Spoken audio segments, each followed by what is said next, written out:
Номын айлдвар 6 дахь өдөр 10 хоногийн випашна бяцлаглалын 6 дахь өдөр өндөрлөө. Одоо та бүхэн 4 өдөр бяцлагыг үлдлээ. Үлдсэн 4 өдрийг маш хичээнгүй шаргуу ажиллаж сайн үр дүнтэй өнгөрүүлэх хэрэгтэй. Энд байж хүрэх хамгийн сайн үр дүн хүртэхийн тулд та бүхэн маш сайн хичээж ажиллах хэрэгтэй. 6 дахь өдөр бол маш чухал өдөр. Та бүхэн энэ хэцүү өдрийг саадууд авсан би баяртай байна. Би урд нь хэлсэнчлэн 2 дахь өдөр болон 6 дахь өдрийг давах нь тогтворгүй сэтгэлтэй хүний хувьд амаргүй байдаг. Эхний өдөр анапана эхлэнгүүд бэрхшээл эхэлж 2 дахь өдөр зүхтмаар санагддаг. Мөн випашнагийн дараа 5 дахь 6 дахь өдрүүдэд хаалгаа улам гүнзгэрхэд зарим нэг нь зүхтахыг хүсдэг. 5 дахь өдрийн оройн намын ярилцлагын үеэр асар их зовлон дуккагийн тухай яриа орнож амьдрал зовлонгоор эхэлж өвдөх, өдлөх, өгөхийн зовлон, хүссэн үл бүтэж, хүсээгүй зүйл бүтгэхийн зовлон гэх мэтийн яриаг сонсоод эн чинь яасан хэцүү зам бэ? Эн чинь зовлонгоор дүүрсэн зам байна. Яасан хэцүү юм бэ? Энэ яасан гутран үзэлтэй бяцлал вэ хэмээн бодоод зүхтгаар зэхдэг. Ийхүү бодит үннийг үлгөөсөө буюу аль эсвэл зүхтах шалтгааныг ярьдаг. Энэ сургаалд гүнихтэй гутран үзэл тийм зүйл огт байхгүй. Хэрвээ энэ сургаал бид зовлонд автаж түүнийг эдлэхээс өөр аргагүй. Түүнээс хагацах ямар ч арга зам байхгүй гэсэн бол энэ нь гүнихтэй гутран үзэлд нэг нь болох байлаа. Харин энэ сургаал тэрхүү зовлонгоос гарах замыг заадаг. Та зовлонгоос олж бүрэн эрх чөлөөтэй байдалд хүрч болно. Та тэгснээр агуу их амар амгалан эдэлж болно. Тэгэхээр энэ гонигтай биш, харин ч өөдрөг сургаалаар дүүрэн юм а. Энэтхэгийн нэгэн түүхийг эндэгүүлээ. Эхний хүүдээ хоосон сав өгөөд ойролцоох дэлгүүрт очоод ургамлын тос аваад иргээд хэдэн рупи өгч явуулжээ. Хүн мөнгөөрөө тос худалдан авч саваа дүүргээд буцаж явахдаа санамсаргүй унаж тосныхоо хагасыг асгажээ.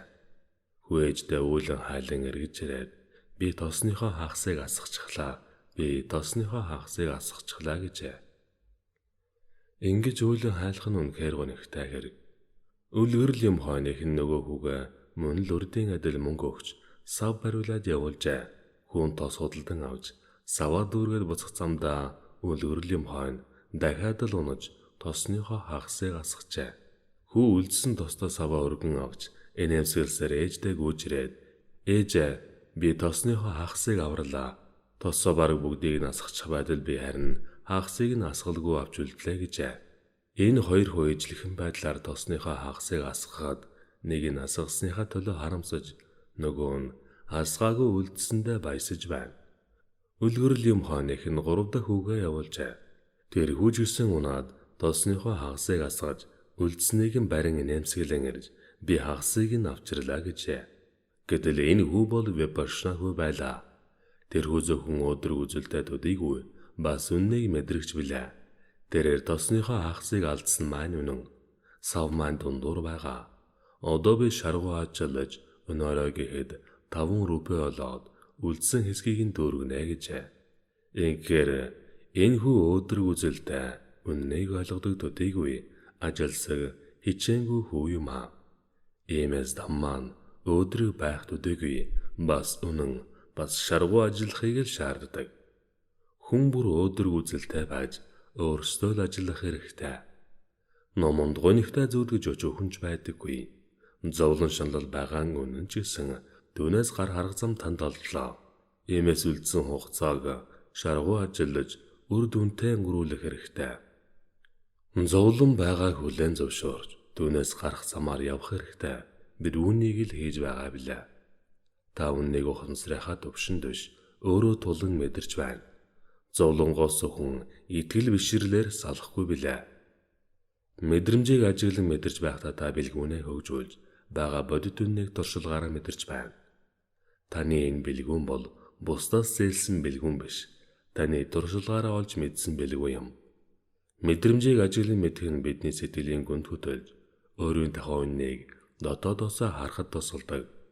Эцэг бас бид бүхэл амьдралынхаа турш гадны шалтгааныг чухалчилсаар байх болно. Та хүсэн шунаж буугаа мэдэхгүйгээр гадны зүйл хүсэн шунаж, тэгсээр гадны тухайн хүчин зүйл танд чухал зүйл болж таныг бүрэн эзэмддэг. Та хүсэл шунлыг үүсгэж байгаагаа мэдэхгүй баа тэгснээрээ сэтгэлийнхээ тэнцвэрийг алдаж сэтгэлийн дарамтанд ордгийгоо мэддэггүй билээ. Мөн та энэхүү шунал хүсэлдээ автан донтох болсныгоо ойлгодоггүй. Жишээлбэл таны амт сангаж та ус уухыг хүслээ гэж бодъё. Цангаагаа тайлахын тулд та ус олох гэсэн боловч олж чадсангүй. Хичээсэн боловч эсвэлдсэн та инээмсэглэн за яхав дахиад оролдоод үзэндээ хэмээн сэтгэлийнхээ тэнцвэрийг алдахгүй байх болно. Гэтэл хэрэг та ус байдаггүй яана би хатаж өгөх нь ус гэсээр байвал та сэтгэлийнхээ тэнцвэрийг алдаж шаналлах болно. Та өөрийнхөө дотоодод шаналлыг үүсгэж байгаагаа мэддэггүй. Ус тийм ч чухал биш. Таны хүсэл ч гэсэн төдийлөн чухал биш. Хүсэл нь зовлон авч ирдэг нь үнэн. Та ямар нэгэн зүйлийг үүсгэх нь тэнд байхгүй зүйлийг хүсэж байгаа гэсэн үг юм аа. Бага зүйлдээ та сэтгэл ханаж байхгүй зүйлийг хүсэж байгаа юм. Түүнээс болж та шаналн зовно. Хэрвээ та шунснаасаа болж шаналж байгаагаа мэдвэл түүнээс арга замыг олно. Хараач би зовж шаналж эхэллээ. Тавгуудж эхэллээ гэдгээ ухаарах болно. Тэгэх юм бол түүнээс арга зам олдох юм. Гэвч та үнийг мэддэггүй учраас шунал хүслийнхээ зовлонд дийлэж байгаагаа мөн тухайн шуналдаа хэрхэн донтож байгаагаа мэддэггүй. Ийхүү шуналдаа донтож түүнд уусаж эхэлдэг. Та мэдрэмжээ ажигласаар удаж төдөлгүй яг одоо биш гэсэн энэ замаар явсаар байх юм бол үүнийг ойлгох болно. Юу вэ гэхээр та гадны зүйлийг гадны тусах түүнийг хүсэж мөрөөдөд байгаа юм биш. Харин тодорхой нэгэн мэдрэмжийг хүсэж байгаагаа ойлгох болно. Таны сэтгэлд хүсэл шунал үүсгэд хүсэл шунал нь юуны ч төлөө байж болно. Түүний улмаас биеинд мэдрэмж үүснэ. Тэр хүсэл биелэнгүүд нөгөө мэдрэмж алга болно. Гэтэл та тэрл мэдрэмжийг дахин мэдрэх хүснэ. Тэгэхээр та өөр ямар нэгэн зүйлийг хүсэн шунах хэрэгтэй болно. Ийхүү хүссэн зүйлэн бүтэнгүүд та өөр нэгэн зүйлийг хүсэх мөрөөдөх зэргээр та түүндээ дахин шунсаар улам бүр донтох болно. Жишээлбэл хэн нэгэн хүн нэг өрөө байранда баяртаа сайхан амьдарч байтал гинтгэн би энэ жижигхэн байраар яана вэ? Томхон байшин 3 унтлагын өрөөдөө байр барьж хамсаан гэх бодолд орно. Ямар нэгэн аргаар тэр хүсэл нь бэлж 3 унтлагын өрөөдөө олон өрөөтэй байшинтай боллоо гэж бодъё. Гэтэл шин байр, шин тавилгатай байх ёстой гинэ. Тэр бүхэн биелдэл дахиад л надад ийм телевизор, өнгөт телевизор, ийм VCR, ийм угаалгын машин, оёдлын машин байх ёстой гэсээр гэрээ дүргэж амьсгалахч зайгүй болгожээ. Гэлэж шуналд төгсгөл гэж үгүй. Миний муу машиныг хараад ийм хог болсон машинаар би яах ч билээ дээ. Надад тийм маркийн машин хэрэгтэй. Тийм машинтай болмоор байна. Toyota авах юмсан гинэ. Toyota-г авдал үгүй би BMW-тай болмоор байна. Тэгснэ Mercedes-Benz, дараа нь Rolls-Royce. Тэгээд бүр энэ загвар тэр загвар гэх мэтээр шунлан нэмэгцээр. Ганц нэг машин биш бүхэл бүтэн бааз бий болжээ. Гэлээж бас л хансангүй. Хүмүүс нэстэгт хэрэгтэй байх юм. Би нэгийг нь авъя. Яагаад болохгүй гэж би нэстэгт хэрэгтэй болёо гинэ. Нэстэгт хэрэгтэй болтол хувийн онгоцтой болтол хүмүүс сансарт нисэх юм. Би ч гэсэн сарлуу нисмээр байна гинэ. Гэх мэтэр шунал хязгааргүй билээ. Энэ нь онгорхой хувинтай адил хязгаарч дүүрэхгүй билээ. Үнэн дээр та гадны зүйл шунаж байгаа юм биш. Харин шуналдаа та шунаж донтож байгаа юм а. Үүнийг та энэ замаар ахих тусам сайтар ойлгох болно. Архинд орсон, хар дамхинд орсон хүн гэж ярих нь буруу яриа юм. Гаднаас нь харахад үнэн мөртлөө үнэндээ тэд тухайн мэдрэмжинд л донтож байгаа билээ. Арх өөхөй тодорхой хэмжээний мэдрэмж үүсэж тэрээр тэр мэдрэмжийг дахин мэдрэхийг хүснэ.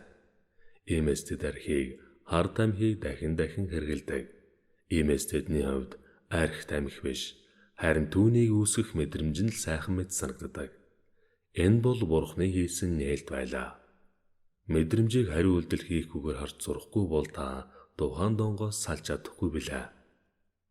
Арх тамхины дон нь таны уур хилэн хүсэл шумлын донд харьцуулахад юу ч биш билээ. Сэтгэл хязгааргүй олон хэр бүртэг байдаг бөгөөд та түүнийг дахин даатгаж, түүний үүсгэх мэдрэмжин чунаж, түүнийг үржүүлэн төлжүүлсээр байдаг нь бидний сэтгэлийн буруу дадал зуршил бөгөөд үүнээс хэрхэн салах вэ? Зовлон байгаа нь үнэн бөгөөд түүнээс гэтлэг арга зам байгаа нь ч гэсэн үнэн юм а. Та болж буй үнийг чимээгүй ажиглагч болж хариу үйлдэл хийлгүүгээр зөвхөн мэдэх л хэрэгтэй. Голын эрэг дээр тоглон суусан хүн мэт байх хэрэгтэй. Гол урсаж байгаа нь тантай огт холбоогүй. Танд ямар ч хамаагүй. Та зөвхөн түүнийг урсаж бөөг нь ажиглаж байгаа мэт биеийн дүүсэх мэдрэмжийг ажигласаар байгаарай. Туршилтын лабораторид ажиллаж байгаа эрдэмчин жилгээний ажилтан мэд та зөвхөн болж буй үннийг ажиглах хэрэгтэй. Эрдэмтэн бэр шилэн савн дотор шингэн бодис хийгээд түүнийг халаахад зарим хэсгэн боцолж нөгөө гуурсаар урсаж эхэлнэ. Энэ бүхүүлийг эрдэмтэн зөвхөн ажиглаж байдаг. Шингэн буцалж эхлэнгүүд тэрээр уйлан хайлдаггүй. Миний шингэн буцалж эхэллээ гэж огт уйлдаггүй. Тэрээр болж буй урвалыг зөвхөн ажигладаг. Ямар нэгэн байдлаар юу л болж байна түүнийг уйлан хайлалгүйгээр сэтгэлийн хөдөлгөөнгүйгээр зөвхөн ажиглаж байдаг.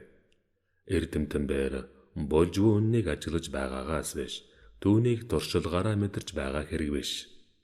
Харин та бүхэн үннийг өөрсдөө мэдэрч байна. Бие цогцос хэрхэн яаж ажиллаж байгааг, оюун ухаан хэрхэн ажиллаж байгааг, мөн тэр хоёрын нэгдэл хэрхэн нэг нөгөөдөө нөлөөлж байгааг мэдэрч байна. Нэг нөгөөдөө хэрхэн нөлөөлж байгаа болон нөгөөх нь нэгнийхээ нөлөөлөлд хэрхэн орж байгаа зэргийг зөвхөн ажиглаж мэдж байна. Сэтгэл материас болж хэрхэн үйл хөдлөлд орж байна. Матери нэргээд сэтгэл оюунаас болж хэрхэн үйл хөдлөлд орж байгааг. Заримдаа матери нь сэтгэлд нөлөөлж, заримдаа сэтгэл нэргээд материд нөлөөлж байгаа зэргийг харсаар байна. Энэ бүхнийг бид туршилгаараа тулан мэдэх юм а. Иймээс бидний туршилгаараа олсон бэлгүүн л онцгой чухал юм а. Энэ бэлгүүн ойлголт нь таны өөрийн бэлгүүн болохоос бус, бурхан багш айлснаас бус, багштан тэг зааснаас бус, судар шастрад ин тэмдэглэснээс бус, эдгээрээс улбаалаагүй, өөрийн тулж мэдсэн ойлголт юм а. Бидний бие цогцос төдийгүй энэ бүхэл ертөнц өчүүхэн жижиг атом молекул болох калапануудаас тогтдог. Энэ аштаг калапан, шороо, ус, гал, хий гэсэн дөрвөн махбод тус тусынхаа онцлог шинжээг агуулсан байдаг. Бүхий л ертөнц байгаль энэ шинжээг агуулсан байдаг.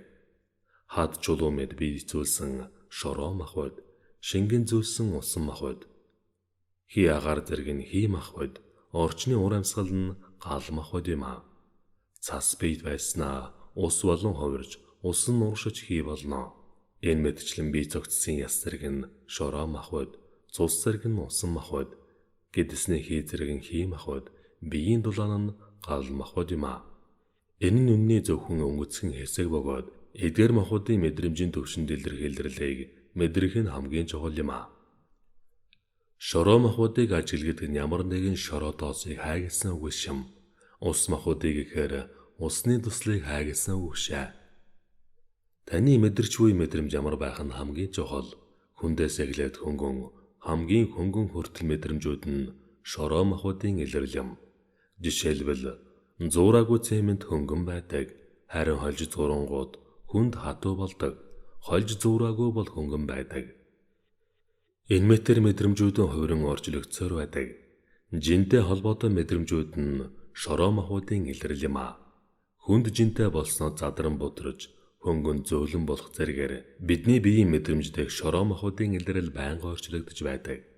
Энэ мэтчлэн энгийн жижиг хөдөлгөөнөөс хүчтэй хөдөлгөөний талбар нь хий махбод, хүйтнээс салуун хүрдлэх хэм нь гал махбод, юмны нэгдэн нэгтрэх шин чанар нь ус махбод.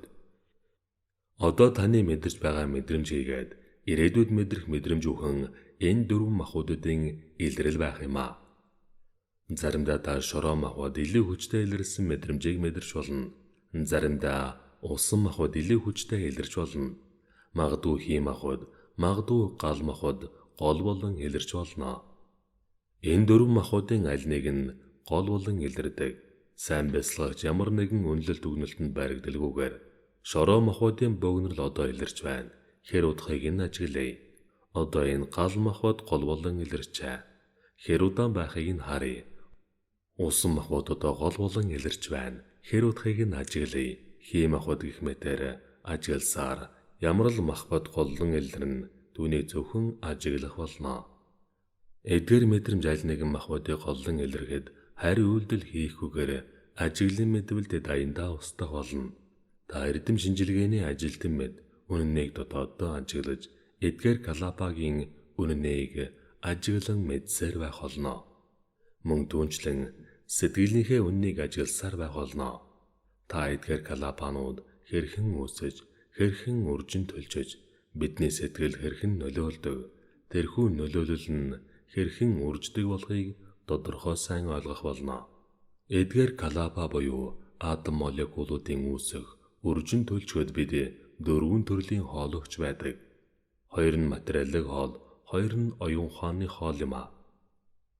Эдгээр материалыг хийгээд оюуны хоол түвшүүд нь биеинд янз бүрийн атом молекулуудыг үүсгэхэд тусалдаг билээ. Үүнийг та энэ замаар ахих тусам өөрийн биеэр мэдрэх болно. Эхний материалын хоол бол таны өдөр тутам 2-3 удаа идэх хоол юм а. Таны идсэн хоолноос шалтгаалж аль нэгэн махбод тэргүүлсэн атом молекул үүснэ. Энэ замаар ахих тусам та мэдрэмжийг тодорхой сайн мэдрэх тусам үүнийг ойлгоно. Хэрв тухайн өдөр энэтхэгийн халуун ногоотой хоол идээд хэсэг хугацааны дараа бясалгал хийхээр сонгуудаа халуун, төлөм халууныг мэдрэх болно. Энэ нь гал махбод юм а. Та ямар л төрш өгн тэр маягийн махбод илэрнэ. Хэрв та хүнд махтай хоол идвэл бясалгал хийхээр сонгууд та хүндэрж нозоорох нь шороо махбод юм а. Хэрв та сайн чанартай хоол идвэл биетэн нэрвэл, муу хоол идвэл биетэн сул дорой болно. Энэ бол байгалийн хууль юм а. Хоёр дахь материалын хоол бол орчны уур амьсгал юм. Бидний бие орчны уур амьсгалаас агшин бүр тэжээл авч байдаг. Хүйтэн оронд амьдардаг хүний бие нэг байхад халуун оронд амьдардаг хүний бие өөр байх жишээтэй. Амьдарч буй орчныхоо онцлогоос хамааран тийм төрлийн мэдрэмжийг үүсгэх л учиртай. Дараагийн хоёр тэжээл бол сэтгэлийн хоол тэжээл юм. Эхнийх нь таны одоогийн сэтгэлийн байдал бөгөөд та одоо ямар хэлбэрийн, ямар төрлийн санкараг үүсгэж байгаагаас шалтгаалan тийм маягийн Галапанууд, атом молекулууд аль нэгэн махбодын давамгаалалтаагаар илэрнэ. Хэрв та энэ мөчид өөрийн санкараг үүсгвэл, сэтгэл оюуныхаа төвшөнд өөр хилэнгийн санкараг үүсгэвэл, тухайн үед үүсэх Галапан гал махбодын давамгаалалтаагаар үүсэж та төлөм халууныг мэдрэх болно. Хэрв та айдас хүйцээг айдсын санкараг үүсгэвэл жижиргээ буюу хий махбод илэрх болно. Таны энэ мөчид сэтгэлд ямар л санкараг үүсгэх нь тэр маягийн матери махбод үүсэж оюун ухаанд тэр маягаар нөлөөлөх ба тэр нэргээд бие цогцос нөлөөлж байдаг. Дөрөв дэх хоол тэжээл бол таны хуучин хуримтлуулсан санкара юм. Бидний сэтгэлийн бодит үнэн бол агшин бүр ямар нэгэн санкарагийн нөлөөлөлгүйгээр байж чаддаггүй. Нэг бол яг одоо агшин бүр хорон бүр шинээр санкараг үүсгэх, аль эсвэл шинээр санкараг үүсгэхгүй бол хуучин санкараа нь агшин бүр хорон бүр гадагшлан гарч ирж байдаг. Випашна бясалгалыг сайн хийж одоо цагт шинээр санкараг үүсгэхэ болонгууд таны хуучин санкаранууд үржимсээ өгөн гарч ирдэг. Энэ бол таны хуучин үүсгэн хадгалсан үүлийн үр, үйлдэлийн давхаргууд үржимсээтэй гарч ирж буй явц. Энэ бясалгалыг суралцах тусам энэ бүхэн таны өдөр тутмын амьдрал тодорхой харагдана. Таны амьдрал ямар нэгэн таагүй зүйл тохиоллоо гэж бодъё. Амьдрал таагүй зүйл тохиолдохоос өмнө бидний биеинд таагүй мэдрэмж аль дөрвөн үсэж эхэлдэг. Сайхан зүйл тохиолдоход бид таатай мэдрэмж үүсдэг. Тэгэхээр үр жимс үр дагавар нь эхлээд мэдрэмж болон илэрх ба тухайн санкараг анхуусгад ямар л мэдрэмжтэйгээр үсгсэн тэр маягийн мэдрэмж биеинд үүснэ. Та уур хилэнгийн санкарагийн үлийн өрийг суулгахад та их хэмжээний халууныг мэдэрч байсан бол тухайн үр үржин төлцөөр үр жимсээ өгөхдөө урдынхтайгаа адил халууныг авч ирэх ба харин урдынхаасаа илүү их халуун түлэм халууныг буй болгодог. Иймээс бидний одоо үүсгэж буй санкара биеинд гал махбодыг үүсгэж урдын санкара уур хилэнгэх байсан бол маш хүчтэй гал махбод болон илэрдэг. Иймээс биеинд үүсэх атом молекулуудын сүүлийн 2 тэжээл нь таны үүсгэсэн хийгээд үүсгэж буй үеийн үр санкара юм а. Мэдрэмжийг ажиллах тусамдаа хэдийгээр мэдрэмжнээс олж хариу үйлдлийн үлдэн төдий хэмжээгээр санкараг үүсгэж өөрийнхөө зовлон нэмэгдүүлсээр байдгийг та ойлгоно. Хэрв та шинээр санкара үеийн үрийг тархай болонгууд хуучин нь өндийн гарч ирэхдээ тодорхой нэгэн мэдрэмж болон илэрнэ. Тэ хэдэн та инээмсэглэн энэ ч гэсэн мөнх бус хувирамтгай хэрүүдхийг нь харъя гэж бодон ажиглавал хуучин санкарануудын давхар сан хөмргүүд арараасаа цууран гарч ирж устсаар арилсаар устсаар байх болно. Та дээр хэмжээгээр зовлонгоосоо салах юм. Шинээр үеийн үр үүсэхгүй байна гэдэг нь хуучнаасаа гэтлэнэ гэсэн үг юм. Энэ заммар таныг хүн бүрийг заасны дагуу сайн ойлгож зөв ажиллаж чадвал хэдийгээр цаг их шаардах ч гэсэн ямар ч санкараагүй болох тэр шатанд хүргэх болно. Хичээнгүй шаргуу ажилласан хэн боловч тэр шатанд хүрч чадна.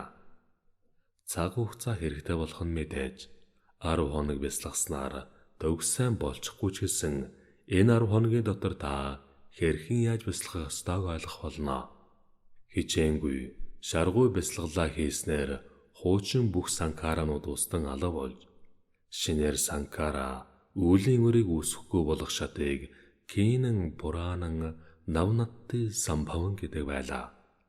Кийнэн Бураанан гэдэг нь хуучин үеийн үр сан хөмрөг устгаж шинээр үеийн үр үүсэхгүй болсон хүнийг хэлж байгаа юм. Энэ шатанд өөрийн зүтгэлээр л хүрэхээс биш хэнч таны өмнөөс үнийг хийж чадахгүй. Таны хоромтлуулсан санкаранууд бол таны өөрийнт нь өмч хөрөнгө юм. Таны мохоглол үний өмнө хариуцлагатай. Харин та одоо бэлгүүнээ хөгжүүлж мохоглолоос салж эхэлснээр хуучин нисвансууд хэрхэн устгахыг олж харах болно. Та гэгээр л ариуслын замд аажмаар явсаар байна.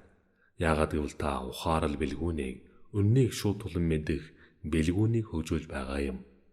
Харин хүмүүр дор дороо ажиллах хэрэгтэй байдаг бөгөөд хэнч таны өмнөөс үүнийг хийхгүй. Хэн нэгэн танд замыг зааж өгөх боловч та л өөрөө тэр замаар алхах хэрэгтэй. Номын замаар явхад саа тодгор мондохгүй. Тэр үеийн хэлэндүүнийг Ниварна гэдэг байлаа. Энэ нь хөшиг шиг танд хөшигний цаадах юмыг харуулдаггүй. Та өөрийнхөө дотоод хүннийг эдгээр Ниварна буюу саа тодгоруудын улмаас харж чаддаггүй билээ. 5 төрлийн Ниварна буюу саа тодгор байдаг. Бид тэдгээрийг Випашна бясалгач бүрийн 5 дайсан хэмээн нэрлэдэг. Эдгээрийн эхний 2 нь уур хилэн, хөсөр шунал 2 юм. Та уур хилэн, хөсөр шунлыг үүсгэх хуучин дадал зуршлаасаа салахын тулд бясалгал хийдэг. Гэлээч мохогийнхаа улмаас түүнийг улам бүр хөгжүүлсээр байдаг. Та хөсөр шунлын дадлаас уур хилэнгийн дадлаас салах ёстой байтал харин түүнийг үржүүлсээр байдаг. Яагаад гэвэл мохогийн хариу үйлдэлээс болж юу хийж байгаагаа, юу болж байгаагаа мэддэг гүн улмаас ингэж байгаа юм. Та энэ 2 дайсныг ялан дийлэх хэрэгтэй. Нэгэн жишээгээр тайлбарлая. Энэ бясалгалт цуухаар ирэхнээс хоорондоо юм ярихгүй байхыг шаарддаг нь олон шалтгаантай байдаг. Та ямар нэгэн асуулт байгаа бол багшаасаа асууж болох бөгөөд гол дуу бие дааж ажиллах ёстой билээ. Гэлээж хүн л юм хойно бусдын тухай мэдхийг хийж байна. Та боломжийг ашиглан хэн нэгнээс чи яаж байна? Юу болж байна гэхэд нөгөө хүн би бүх биеэрээ жиржигнэхийг мэдэрлээ гэхийг сонсоод би жиржигнсэн гинэ. Би тийм юм ердөө мэдрээгүй гэдэл санаа зовно. Хэн нэг нь би бүхэл биеэрээ захилгааны долгион шиг юм мэдэрлээ гэхэд юу гинэ? Би тийм юм ердөө мэдэрсэнгүй хэмээн бодно. Тэгээд л бясалгал хийхээр суунгуудаа надад жиржигнэх мэдрэмж үүсээсэ. Надад цахилгаан шиг толгойн мэдрэгдээсэ гэдэл та хүсэж эхэлнэ. Та чин хүслээсээ салах гэж бясалгаж байдаг. Харин Випашнагийн нэрэндээ та хүсэл шунлыг үүсгэж эхэлжээ. Хүсэл шунал бол асар их зовлон юм а. Мөн нирваныг төгсгөөрлөх хүсэн мөрөөдөх нь нирваны эсрэг зүгт явж байна гэсэн үг юм а. Би нирванд хүрмээр байна. Би гэгэрэл хүрмээр байна гэд байх юм бол нирваны эсрэг зүгт явж байна гэсэн үг шүү дээ. Хүсэл шунал огт байхгүй нирваныг хүсэл шуналаар олно гэж байхгүй. Иймээс энэ дайсан өөрөгчин эзэмдэж байгааг мэдвэл түүнээс аль болох хурдан сал. Энэ мөчд ямар л мэдрэмж байна түүнийг байгаагаар нь мэдэх хэрэгтэй. Мэдрэмж байхгүй ч гэсэн хамаагүй тухайн үеийн бодит үннийг хүлээн зөвшөөр. Бага нөхцөл байдлыг байгаагаар нь хүлээн зөвшөөр. Энэ мөчд байхгүй зүйлийг хүсэн шунсны хэрэггүй. Энэ чинь нөгөөх л хуучин дадал зуршил шүү дээ. Энэ хүслэн явсаар шунал болж тэрхүү шуналдаа дундаж улмаар та их зовлонг өөртөө буй болгох байлаа.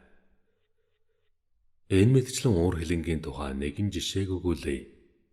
Нэг цагийн адитана буюу хатуши дүрийн бясалгалын үеэр та нүдэ нээхгүй, гараа хөдлөхгүй, хөлөө хөдлөхгүй нэг цаг бясалгах ёстой билээ. 30 минутыг мөн 45 минутыг арай хийж өнгөрүүлтэл үнэн гисгэлд эхэлнэ. Ингэж хэцүү бэрхшээлд тулгарангууд хүн юм хойно бусад хүмүүс яаж байгааг мэдэх хүсэл төрнө. Би ганцаараа өвдөд байгаа юм болов? Бусад хүмүүс яаж байгаа бол гэж бодогдно. Нүдэ нээж болохгүй ч гэсэн бусдын тухай мэдэх хүсэлтэн дээж нүдэ зурусхан нээгээд хардал хүн болгон бурхны баримл мэт суугаа харагдана. Хинж өвдөхгүй. Би ганцаараа л өвдөж байгаа юм байна. Энэ өвчин ерөөсөө арилахгүй юм. Бусад хүмүүсийн өвчин арилжчихсан ингэж сайхан сууж байхад минийх арилаагүй юм байна гэх мэтээр энэ өвчний зүг уур хилэн дургүйцлийг үүсгэнэ. Манай багш бүх юм мөнхөс аниччаа гэдэг үнэн л байлгүй. Харин миний энэ өвчин мөнх огт өөрчлөгдөхгүй, хувирахгүй, алга болохгүй юм. Энэ мөнх ус биш юм байна. Хичнээн л чи мөнх ус хувирамтгай гэж хэлсэн ч энэ өвчин ерөөсөө арилдаггүй. Мөнх юм байна. Арилахгүй байна гэх мэтээр сэтгэлдээ уур хилэн гүйсгэж түүний эрхэнд автдаг. Та бүхэн уур хилэнгээ салахын тулд бясалгаж байгаа атлаа түүнийг өсгөн уржуулсаар байдаг. Эдгээр бүх дайсан бол таны сэтгэлийн хэр бүрдэг мөн бөгөөд тэд таны сэтгэлд, таны биед, мөн таны сэтгэлд зочилж ирсэн зочин атлаа аянда эзэн болж хуурсан. Тэд гарахыг хүсэхгүй. Харин випашна бясалгалыг хийж эхлэнгүүд тэдэнд байх газар үгүй болно. Энэ нь гэрэл асаангууд харанхуй алга болдогтой адил юм. Харанхуйг гэрэл ирчихлээ чи яваач гэх шаардлагагүй байдаг. Випашна бясалгалыг хийж эхлэнгүүд тэдгээр хэр буртгуудад байх газар үгүй боловч тэд явахыг үл хөсөж хариу өшөгчж эхэлнэ. Энэ бясалгалаа хийхээ бол бид явмааргүй байна гэлцэн. Бясалгал хийж эхлэнгүүд дотроос хоёр төрлийн хариу үйлдэл үүсдэг. Нэг нь нойр моглох явдал юм. Та шүнжин сайхан унтсан боловч бясалгал хийхээр суунгууд нойр хөрж, ноцоорч эхэлнэ. Энэ дайсанд ялагдалгүй юуны эсрэг тэмцэх хэрэгтэй. Жаахан хүчтэй амьсгалаад үз. Хэрэг болохгүй бол нийтийн бясалгалаас бусад цагуудад босод зогсоод хүчтэй амьсгал дээрээ хэдэн минут бясалгаж болно. Хэрэг болохгүй бол гадагшаа гараад 5 минут, 10 минут алхаж болно.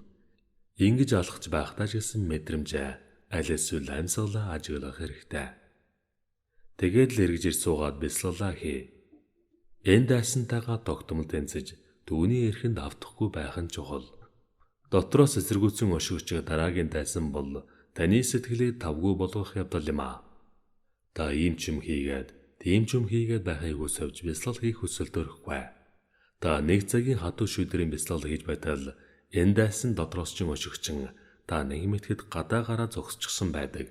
Уг нь хатуу шийдвэрийн суултаар сууж байтал гинэд гадаа гараад ирснээ ойлгоно. Энэ нь энэ дайсан таныг эзэмдсэнтэй холбоотой юм. Дараагийн дайсан бол эргэлзээ юм а. Олон төрлийн эргэлзээ тэнэгэлзээ үүснэ. Таны сэтгэлд яасан сонин бясалгал вэ? Амьсгалаа мэд. Амьсгалаа ажиглгээд байх юм. Амьсгалыг ажиглахгүй байлаа ч гэсэн энэ амьсгал байдаг л байсан. Энэ амьсгалыг ажигласнаар надад ямар хэрэг байна? Одоо халууныг мэдэр хөлөрхийг ажиглах юм. Би чинь юу хийгээд байна? Арай галзуурч байгаа юм биш үү? Энэ ямар гэчийн бясалгал вэ гэх мэтээр эргэлзээнүүдийг хэхэн сад барцдыг үсгэнэ. Зарим төмөр багштай эргэлзэж энэ ямар бензин багш вэ? Би нэтгийгээс том багш ирхэн гэж бодож байсан юм. Ямар гэчийн багш вэ? Бясалгалын багш нар ч урт сахалтай, халзан толгойтой байдаг байхад энэ хүнд айл нь жалга. Энэ юу н ямар янзын багш гэж нэн вэ? Тэрэнд ямар ч ид шидийн чадал алга. Тэр огторгууд нисэж уусанд загас мэд шумбдаггүй мөртлөө өргөлжил чи юу мэдэрч байна гэх юм. Өөрсдөө мэдмээр байдал юунд нь асуудаг байна. Ямар ч ид шидийн номын хүчгүй байна гэх мэтийн эргэлзээ төрнө. Өөр нэгэн эргэлзээ бол энэ бясалгал ач тустай гэдэг нь харагдаж байна. Хүмүүс дахин ирж байгааг үзэхэд хэрэгтэй л бясалгал байх. Мөн олон хүн үгийг сонсож хүндэж байгааг батад энэ багш сайн л багш байх. Харин би өөрөө энэ бясалгал тохирох хүн биш. Би энэ бясалгалыг хийж чадахгүй. Тэгээд ч одоо бясалгах цаг болоогүй бололтоо би үүнийг хийх хувьгүй нэгэн гэж өөрийгөө дороод үзэж зугтахыг оролдоно. Энэ гурван эргэлзээний аль нэгийг та нэг эзэндвэл та бясалгаж чадахгүй төрнө. Эдгээр 5 ниварна буюу дайснуудыг өөрөөсөө хол байлгаж тэдэнтэй тэнцэж байвал та улам бүр урагшилсаар байх болно. Энэ бясалгалын арга нь үнэхээр гайхалтай. Үүнд ямар нэгэн үзэл бодлын хүлээс, ямар нэгэн мухар сүсэг, ямар нэгэн шашны цан үйлээс ангид бие болон сэтгэл уюуны нарийн холбоог судлаач цэвэр шинжлэх ухаан юм а. Бид мухагийнхаа улмаас мэдрэмжнээс болж хариу үйлдэлийг үлдээж сэтгэлдээ хэр бүртгийг үүсгэдэг. Үүсгэсэн хэр бүртгээс тодорхой нэгэн мэдрэмж үүсэж тэгэнгүүт нь та хариу үйлдэл хийх замаар энэхүү зовлонгийн хүрд эргэлзсээр байдаг. Харин мэдрэмжийг ажигласнаар та зовлонгийн хүрднээс гэдэлж эхэлжээ. Энэ нь байгалийн түгээмэл хууль юм а. Энэ нь ямар нэгэн шашин шүтлэгтэй ямар ч холбоогүй. Ном нь Дамман байгалийн түгээмэл хууль туйлын үнэнтэй нэгэн ижил утгатай. Үүнийг та цаашлах тусам улам сайн ойлгосоор байх болно. Байгалийн зам ёсны дагуу хэрв та хариу үйлдэл хийвэл таны зовлон үржин төлждөг. Хэрв хариу үйлдэл хийхгүй бол та зовлонгоос салж эхэлнэ. Энэ хууль үр дүн нь ижилхэн үйлчилж байсан. Одоо ч ирээдүйд ч нэгэн адил үйлчилнэ. Мөн өнгөрсөн цагт Бурхан хорвоо заларсан залраагүй ч гэсэн байгалийн хууль хэвээр байсан. Байгалийн хууль мөнхөд оршдог юм а. Өнгөрсөн одоо ирээдүйд айлч цагт хэр бүртгийг сэтгэлдээ үүсгэж зовж хэр бүртгийг арилгагч нь жаргах номтой. Энэ бол мөнхөд орших байгалийн хууль бөгөөд үнийг Бурхан багш нээн илрүүлсэн юм а. Энгийн хүмүүс өөрийнхөө дотоодод хэрхэн хэр бүртгийг үүсгэн зовлонгоо үржүүлж байгаагаа мэддэггүй. Харин гэгээрэл төрж Бурханы утгыг олсон хүн сэтгэлийн гүнд хэр бүртэг үүсэж тэндээ үржин төлждгийг нээн илрүүлснээр өөрөө ариудан гэгэрсэн байдаг. Энэ байгалийн нарийн зогсолт хуулийг нээн илрүүлж өөрөө гэгэрээд хамаг амьтны инрээ хайрлаж бусад үнийгээ заан сургаж эхэлсэн байдаг. Түүний заасан энэ аргыг дагаж хүмүүс зовлонгоорс салсаар байгаа билээ. Бурхан багшийн үед олон сая хүн гэгэрэл хүрсэн бөгөөд Бурханы нирвандэр үзүүлснээс хойш 25 зууны турш энэ бясалгалд шамдсан хүн бүхэн ач тусыг хүртэж байлаа. Ирээдүйд ч гэсэн энэ бясалгалд шамдсан хэн боловч гайхалтай үр дүн хүртэх болно. Одоо ч гэсэн энэ бясалгалыг хийсэн хэн боловч ач тусыг хүртсээр байна. Эс Дhamma Sanantano. Байгалийн ном, байгалийн зам ёс, номын ёс мөнхөд оршдог. Бурханы долон хүн гэгэрэл төрсөн нь Бурханы ичид биш, харин энэ л бясалгалын ач тус байлаа. Ангулимал нарт нэгэн залуугийн төвхийг эндөгүүлээ. Тэрээр 1000 хүний аим хорохоор ам дангараг аваад 999 хүний аим хөнөөгөөд 1000 дахь хүнийг ярьж хайж байлаа. Тэрээр алсан хүнийхээ тоог санахын тулд алсан хүн болгоныхаа чигчээ хөрөг таснан авч хүзүүндээ эрх болгон зүүсэн учраас түүнийг Ангулимал буюу хуруун эрхэдэгдэг байлаа. Мянган хүнээ хайж аваад бурхантаа таарчээ. Өөрөөр хэлбэл бурхан түүний зовлонгоос аврахын тулд түүнтэй ирж уулзсан байлаа. Идчихэд гээд байх юм үгүй. Түүнд энэл бясалгалыг заажээ. Тэрээр өөрийгөө уур хилэнгээр дүүрэн зовлонд нэгэн болохыг ойлгож бясалгал хийсээр гэгэрлийн эцсийн шат болох архад буюу дайснаа дарагчийн үрийг олж гэгэрэлд хүрсэн байна. Тэрээр энэрл хайраар балгаж тосхноос тосхон, улсаас улс, хотоос хот дамжин явж хүмүүст энэ ариун номыг хүртээх ажлыг хийдэг байлаа. Би өөрийнхөө мохоогаас болж өөрийгөө зовоон тарчлаач байснаас гадна бусдыг хорлож байлаа. Над шиг ийм нүгэлдүүлийг мохогийнхаа олмоос хийж байгаа хүн болгонд энэ гайхамшиг даргаыг хүргэх юмсан. Тэд ч гэсэн зовлонгоосоо салах болно. Энэ дэлхийн ертөнцид зовж шаналж буй хэмжээлшгүй олон хүн үнийг хүртээсээ хэмээн сэтгэж бусдад ариун номыг заадаг байлаа. Зарим хүмүүс түүнийг оврог болсон ч гэсэн энэ миний эхийг алсан, эцгийг алсан, нөхрийг алсан, эхнэрийг минь алсан ангуул юм ал мөн байна гэж таниад уурлаж чулуу шидэж түүнийг зодож эхэлсэнд биенээс нь цусурсаж эхэлжээ. Гэвч түүний сэтгэлээс энэрл хайрын сэтгэл цайлгаж байлаа. Би урд нь мохогаасаа болж бусдыг мөн өөрийгөө хорлож байсан. Энэ бясалгалын ачаар би зовлонгоосоо саллаа. Та нар ч гэсэн үүнийг хийгээд үзээч. Та нар ч гэсэн зовлонгоосоо салах болно гэж өөрийг нь зодож буй хүмүүст сургаж байлаа. Тооцоолшгүй олон хүн энэ бясалгалыг хийж энэ замаар явсаар зовлонгоос салсан билээ. Бид өөрсдийн сэтгэлийн хэр бүртгийг арилгаж санкарануудаасаа өөрсдийгөө салгахгүй юм бол гэгэрэл хариуцалд өөрөө хүрэхгүй билээ. Өөр нэгэн түүх. Нэгэн зовлон тэмэгтэй нөхөрд харж хэдэн жил болсон боловч өр хүүхэдтэй болсонгүй. Тэрээр хүүхэдтэй болохыг ихэд хүсэж байлаа. Нэлээд олон жил болсон хойнхүйдээ болсон боловч 2 жилийн дараа гэнэтхэн нас баржээ. Тэрээр энэ хүүдээ ихэд хайртай байлаа. Түүний гаслан зовлон хэмжхийн аргагүй. Тэр эмэгтэй хүүгийнхээ цогцыг авч ингэртээ тэрэн оршуулахаар ирсэн хүмүүст өгөхгүйгээр хүүмэн үхээгүй унтчихсан байгаа. Сэрээгээд өгөөч. Миний хүүгийн төлөө ямар нэгэн юм хийгээд өгөөч хэмээн бусдаас гуйж байлаа. Хүмүүс хүүчин таалал болсон хэзээч сэрэх боломжгүй гэсэнд хөөрхийх би хүүгээ өгөхгүй тэр унтаж байгаа сэрээгээд өгөөч хэмээн хүн болгоноос гуйж байтал нэгэн мэрэгэн хүн хэнд ч гэсэн өгснийг амьдруулах юм байхгүй. Чи бурхантай очиж уулз. Энд ойрхон түүний бясалгалын хийд байдаг юм. Тэр чамд тусалж магадгүй гэлээ.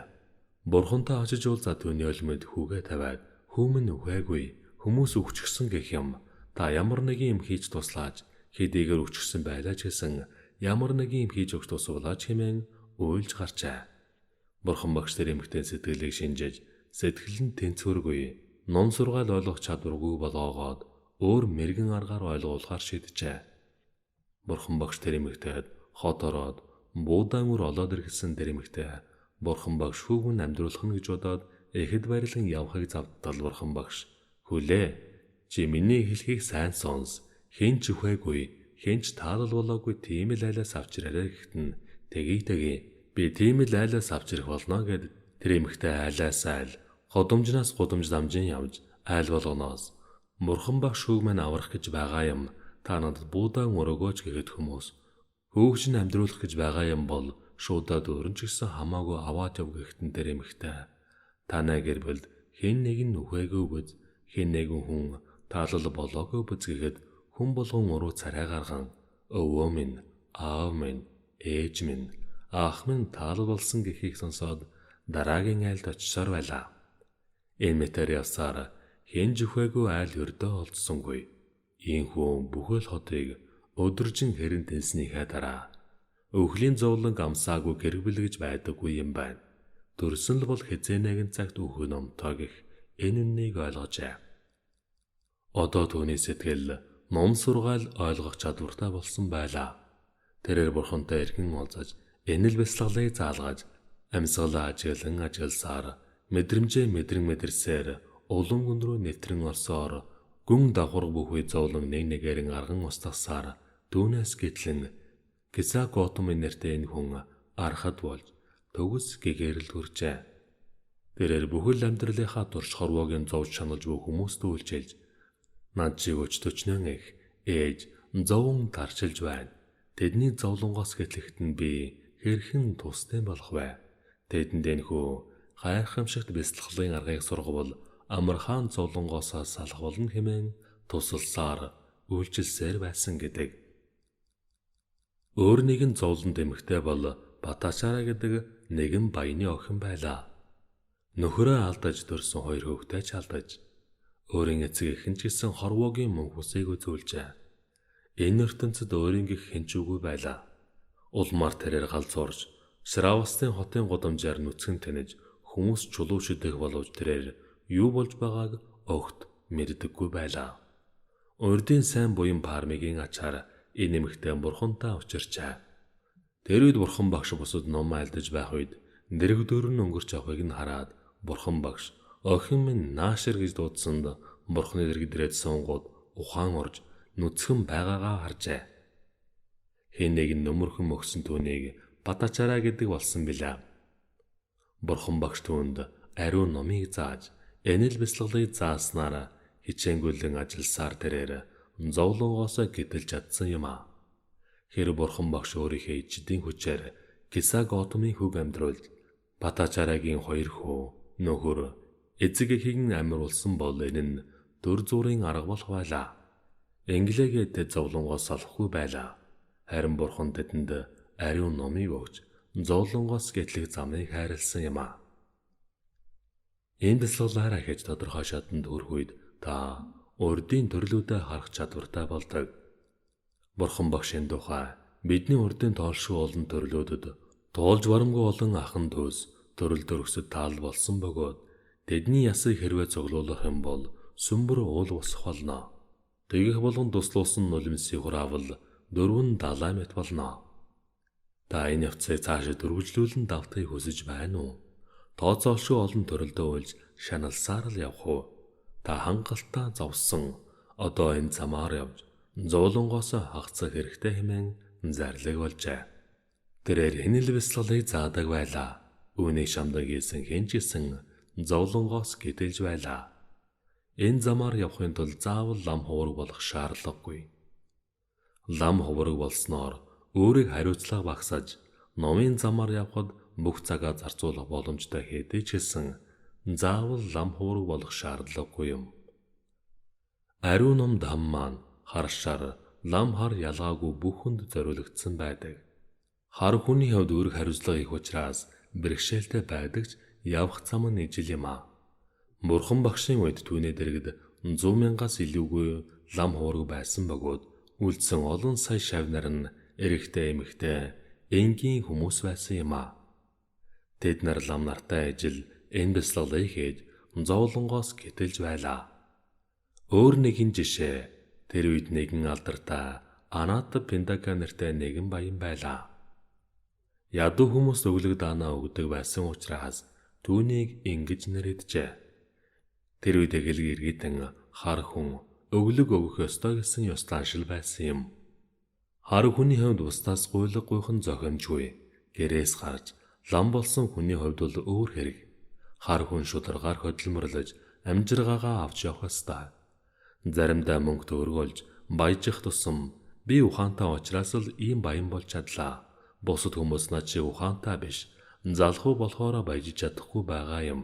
Би бол хамгийн сайн гих омог бардам зан үүсгэж би гих үзэл нэмэгдэнэ. Энэ бол маш аюултай. Өглөг даанаа өгдгийн гол шалтгаан бол энэ хүн би гих үзлийг багасгахад оршноо. Харин өглөг өгөхдөө өөрийнхөө омог бардам зангаа нэмэх юм бол тухайн хүн номын замаас холдно. Энэхүү Аната Пиндака баян өглөг маш их өгдөг байлаа. Аната Пиндака гэдэг үгний Аната гэдэг нь үнчин ядуу гэсэн үг юм. Пиндика гэдэг нь тэдэнд хоол өгч гэсэн утгатай. Үнчин ядуу хүмүүст хоол унд өглөг ихээр өгдөг байсан учраас хүмүүс түүнийг ийн нэрлжээ. Төвний худалдаа наамаа энэтхээ хийгээд дэлхийн олон орноор төгжээ. Тэрээр түүний 8-ны төв байгаа газар болгонд хэнч өлсөх ёсгүй гэдэг хуультай байлаа. Гэлээж тэрбэр ариун ном тамааг юу болохыг мэддэггүй байлаа. Урдийн буян нар бурхантай учирч, өөрөөр хэлбэл ариун номтой учирч, випашна бясалгал хийсээр сэтгэл ариусган, гэгэрлийн анхны шатанд хүрч хутагт нэгэн болжээ.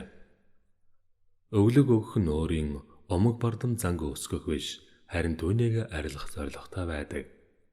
Тэрээр миний олсон энэд баялаг урдийн буйных, үүнийг бусдын төлөө буян хийхэд ашиглах хэрэгтэй. Хар хүний хувьд өөрийгөө хийгээд өөрийн гэр бүлийг авч явахаас гадна үлдснэг нь бусдын төлөө буянд зориулах ёстой гэдгийг сайн ойлгож байлаа. Бусдын төлөө хийх сайн үйл гэж юу вэ? Би бусдад хоолунд өгдөг маань сайн хэрэг. Гэтэл маргааш өдөр нөгөө хүн мөн л өлссөн хэвээр байх болно. Би цангасан хүнд ус өгсөн ч гэсэн хэсэг хугацааны дараа дахиад л цанга болно. Өвчтөй хүнд эмээгөөд идгээсэн ч гэсэн тэр хүн өөр ямар нэгэн өвчтөй байж болох юм. Инхээр би хүмүүсийг үндэ зовлонгоос салгаж чадахгүй байгаа юм. Хэрвээ нариу намтай учирч випашна бясалгалыг хийвэл төрлөөс төрөл дамжин зовох, зовлон шанал бүхнээсээ огоод салах болно гэж боджээ. Ариун номыг хүн бүхэнд хүргэх хэрэгтэй. Материалын өглөг даанаа өгснөөс энэ номын өглөг даанаа хамгийн чухал юм а. Самба даанан, дамма даанан чинаадэ. Өглөг бүхний дээд нь номын өглөг юм а. Ингэж бодоод тэрээр бурхантай уулзахаар очжээ. Тэр үед бурхан багш Ражгир хотод заларч байлаа. Анат Пинтека баян бурханд мөргөж хүндлэл үзүүлээд бурхан багшаа та Шравасти хотод морилон ирээж манай хотод олон сая хүн амьдардаг. Хэрв та тэнд залраж бясалгалын хийд байгуулбал олон хүнд буянтаа сайн хэрэг болох болов гэжээ. Бурхан багш хариуд нь нэмсгэлхийг хараад түүний хүсэлтийг таалан болгож зөвшөөрч байгааг нь ойлгожээ. Тэрээр нутагтаа ирээд бурханы сургаал ном бясалгалаа заахад зориулсан бясалгалын хийд байгуулахад тохиромжтой газар хайж эхэлжээ. Бясалгалын хийдийн шуугантай хотын төвд биш бас хүмүүс очиж чадхааргүй. Хотоос зайтай байх ёсгүй. Ийм зохилдог газрыг ирж явсаар нэгэн үдсгэлэнтэй тайван бясалгал хийхэд тохиромжтой нэгэн цэцэрлэгийг олжээ. Бусдаас энэ цэцэрлэг хэний болохыг асуултал хаан хүн Жетийн эзэмшил газар болохыг олж мэджээ. Тэрээр хаан хүүтэй уулзаад цэцэрлэгийг чинь худалдаж авмаар байна гэхэд хаан хүү ихэд урлаж би цэцэрлэгээ зарахгүй. Би тэнд өөрөө зугаалдаг юм а гэсэнд та үнэ хэлээж ямар ч үнээр хамаагүй авъя гэж шалсаар байлаа. Түүнийг өөрөөсөө холдохын тулд хаан хүү энэ газар ямар үнэтэйг мэдхүү. Энэ газрыг бүхэлд нь алтан зоосоор бүрэх хэрэгтэй гэхэд тохирлоо. Би алтаар бүрий гэжээ. Тэгээд тэрээр алт авчирч асгаж эхэлсэн хаан хүү та чинь солиороо юу? Ийм үнэтэй газар гэж байхгүй гэгээд тэрээр би галзуураагүй. Энэ газар маш их хүнтэй болох болно. Бурхан багш залран ээж энэ газар дээр ариун номыг заах болно. Ядаж нэг хүн ч гэсэн ариун номыг хурдаж випашна бясалгалыг заалгавал түүний хажууд миний бүхэд аялав юу ч биш. Энэ газар дээр зөвхөн нэгч биш. Сая хүн ариун номтой учрах болно гэжээ. Тэрээр 10,000 хүн нэгэн зэрэг амьдарч бясалгал хийж болох бясалгалын хийдийг барьжээ. Түүний зорилго бол бусдад үйлчлэх явдал байлаа. Тэр урд нь өглөг даанаа өгдөг байсан бөгөөд харин одоо аль болох олон хүн ийм бясалгалыг хийж зовлонгоосоо салах болтугай гэх зорын ганц хүслээр өглөг өгснөөр түүний хувиа хийчих явдал устгаж зөвхөн бусдын төлөө зүтгэж байлаа. Энэ хүн урдын үеийн үрээс болж хэсэг хугацаанд юу ч үгүй болж ядуу болсон байлаа. Түүнд ширхэг зоосч үгүй болж үгүүрэн ядуурсан гэдэг. Баян байх үедээ тэр бясалгалын хийдэд өдөр болгон орой бүр очиж бясалгал хийдэг байлаа. Хар хүн учраас би бясалгалын хийдэд хоосон очиж болохгүй. Ямар нэгэн зүйлийг өглөг болгон өгөх ёстой гэдгийг сайн ойлгосон учраас очих болгонд ховрог нарт зориулан өглөг өргөдөг байлаа. Одоо харин түүнд өгөх юм юу ч үгүй болжээ. Гэтэл түүний сэтгэл нэгэн бодол орж иржээ. Урд баян байхдаа Ирээдүйг орны өнцөг булан бүрээс сүглүүлсэн үзэсгэлэн сайхан моднуудын үрсийг гэрийнхээ хон жижигхэн цэцэрлэгт өрслүүлсэн байсан билээ. Тэрээр нэгэн модны сайтар боловсрсон үрийг аваад түүнийгээ бясалгалын хийдийн дотор суулгаад энэ мод сайн ургаж үүний дор хэн нэгэн ч гэсэн ариун номын бясалгалыг хийх болтугай хэмээн ерөөл тавьж байсан гэдэг. Тэрээр ийм л сайхан буйныг зорилгоо болгосон байлаа. Өчүүхэн модны үр хийгээд хэдэн сая төгрөг хоёр ямар ч ялгаагүй. Хамгийн гол нь сэтгэлийнхэн байдал ямар байгаа нь чухал юм а. Удаж төдөлгүүдээр байр баяжиж урдах шигээ өглөг өгсөөр байсан гэдэг. Тэрээр өглөг их баг нь хамаагүй. Бусдын тусыг бодож хариуд нь юу ч хүсэлгүйгээр өглөг өгөх нь үнэхээр буянтай гэдгийг л ойлгожээ. Ариун ном хамааг ойлгохгүйгээр өглөг өгөхдөө мэдэхгүй улмаас өөрсдийн омог бардамзанг өгшүүлсээр байдаг. Том эмнэлэг барьж сургууль байгуулах буянтай үйлсийг хийсэн гэдгийг түүнийг Гоинкагийн эмнэлэг, Гоинкагийн сургууль гэж нэрлэхийг хүснэ. Тэгээд ч тэр нэрээ алтаар бичиж чадахыг хүсдэг. Энэ бол солиорол. Тухайн хүн юу хийж байгаагаа мэддэггүй. Ариун номын ёсоор бол өглөг өгөх гол зорилго бол бусдын тусын тулд бусдын сайн сайхны төлөө хариуд нь юу ч хүсэхгүйгээр өгөх л явдал байдаг. Номын замаар явсаар ихэд өөрчлөгдсөн олон жишээ байдгийн нэг нь Вишакагийн дүүх юм а. Тэрээр баян хүний охин байсан бөгөөд ямар ч ариун номын тухай ойлголт байхгүй нэгэн баянтай хойрмилжээ. Өөрөө номонд мэрэгсэн нэгэн байсан учраас өөрийн гэрийг хаажимдаа өөрчилж чадсан гэдэг. Тэдний гэр бүлийнхэн бүгдээрээ сайн бясалгагчд болсон гэдэг. Ингэснээр зовлон шанал дарамтаар дүүрэн байсан тэдний гэрийн уур амьсгал өөрчлөгдөж энэрл хайрын сайхан долгион гэр орныг нь гээгүүлэх болжээ.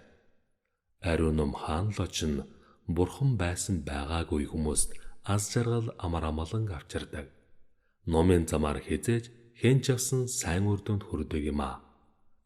Миний багш Саяжи Обакийн амьдрал тохиолдсон нэгэн явдал бэр мос тусгаар тогтнох үед маш олон жижиг улсууд байсан бөгөөд тэр үед нэгэн сайн улс дорж тэдгэрийг нэгтгэн бүгд найрамдах бэр мосыг байгуулсан байна. Тэдгээр олон жижиг улсын хааднуудыг тайвшруулахын тулд тэдний нэгийг нь уг нийцсэн улсын ерөнхийлөгчөөр сонгожээ. Хэдийгээр ерөнхийлөгч болсон ч гэсэн ерөнхий сайд бүх эрх мэдлийг гартаа хатгадаг байлаа.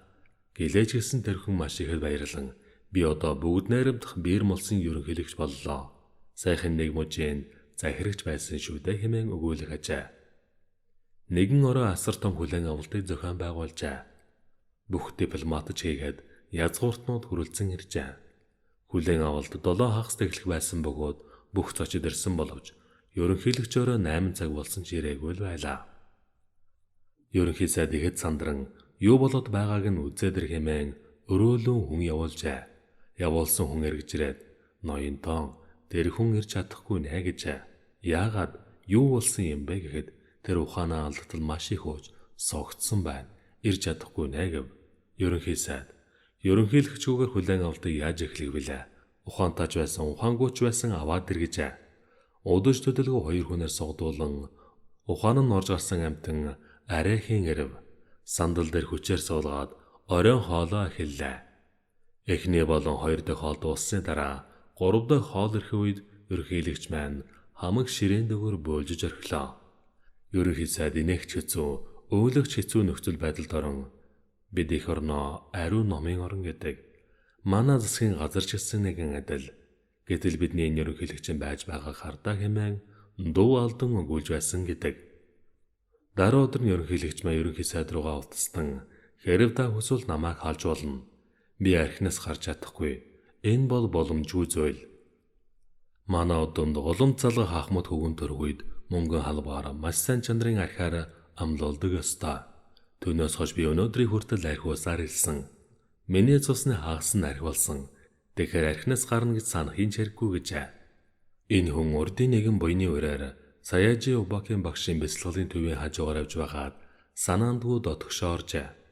Азар тэр өдөр бясалгалын сүүлийн өдөр байсан бөгөөд асар их гүн бясалгал хийсэн хүмүүсийн нүр царай гэрэлтэн гийж байлаа. Энд юу болж байгаа юм бэ гэхэд бясалгагчид бясалгалын хөрс өндөрлсөн юм а гэхэд ямар бясалгал хэмээн ихэд гайхан асуулаа. Анапана випашна бясалгал заасан юм а гэжээ. Бурхны шашинтай гэр бүл төрж өссөн болохоор Анапана болон випашна бясалгалын тухай ном судраас уншиж байсан гэдэг ч гэсэн үнийг одоо хэн нэгэн зааж гайхалтай үр дүнд хүрцээр байдгийг өрдөө мэддэггүй байлаа.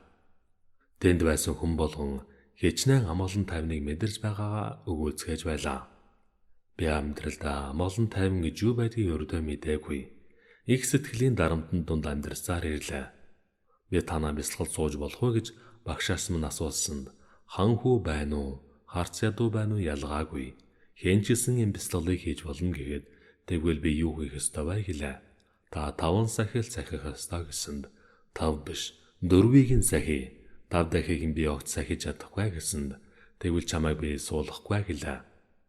Тэрээр дэрийг амгалан тайвныг мэдрэхийг ихэд хүсэж байсан учраас гуйж шалж эхэллээ. 2 өдөрт ганцхан хундгыг ихэд нь болохгүй гэсэнд тэгвэл 5 өдөрт нэгхэн хундгыг хэмээн гуйсан багш маань. Хэрв та энэ бясалгалыг бат бөх сүргүүгээр хийвэл үр дүнд хүрэхгүй. Энэ 5 сахил бол энэ бясалгалын суурин юм гэсэн тэрээр заатагий. Би 10 хоног төвчж үзье. Харин 10 хоногийн дараа гэртээ хараад ууж болно биз дээ гэсэнд бид таныг хорихгүй. Гэртээ хараад юу хийх нь таны л хэрэг. Гэхдээ энэ төв дээр ууж болохгүй гэхэд заа гэсээр бясалгал зууж та бүхний хийж буй энэ л бясалгалыг хийж 10 хоног суусныхаа дараа өөрийнхөө өргөө болох ерөнхийлөгчийн ордонд очоод хин нэгэн 100 метрийн цаан архиуж байгаа мэдээд тэсэж чадалгүй. Яасан муухай үнэртэй юм бэ? Хэн уугаад байна гэдэг болсон гэдэг. Өөрөө уух нь битгий хэл бусдын уухыг тэсэж чаддаггүй байлаа. Түүнийг 10 хоног бясалгал хийж байх үед хинч түүнийг гэртээ хараад архиух юм бол та тамд унан шүү гэж айлгаагүй. Ариун номонд айлгах юм огтугүй. Энэ юу болох нь вэ? Тэр хүн яагаад архиудаг байсан бэ гэвэл тэр хүн архиуснаас болж мэдрэгдэх мэдрэмжинд дунтсан явдал байлаа.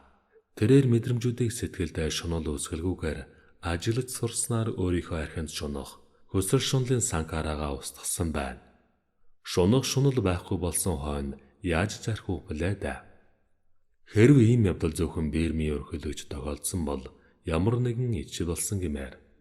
Харин энэ бясалгалаар мянган хүмүүс өөрөөсдийн арх тамхи, хар тамхинд донтох шунлаасаа салсаар байгаа билээ.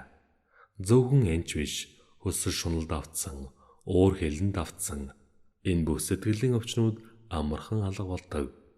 Ариун ном там маань үнэхээр гайхамшигтай. Үнэхээр шинжлэх ухааны үндэслэлтэй. Ямар ч шашны хүлээсэнд үл хамрагдах бүхэнд нэгэн ижил үрдүн хайрлагч билээ.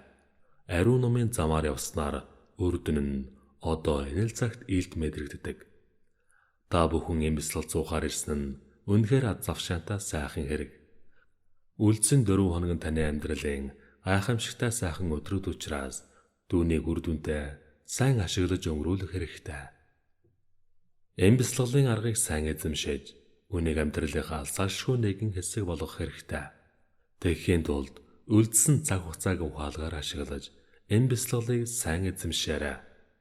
Энд олдсон сайхан боломж, сайхан нөхцөл байдал хийгээд гайхамшигт бясалгалыг сайн эзэмшиж, сэтгэлийнхээ хэр бурдаг нисванасаа салж, үнэн амгалан, үнэн жаргалан эдлэн зэнгэх болдогоо. Та бүхэн бүгдээрээ үнэн аз жаргалд хүрэх болдогоо.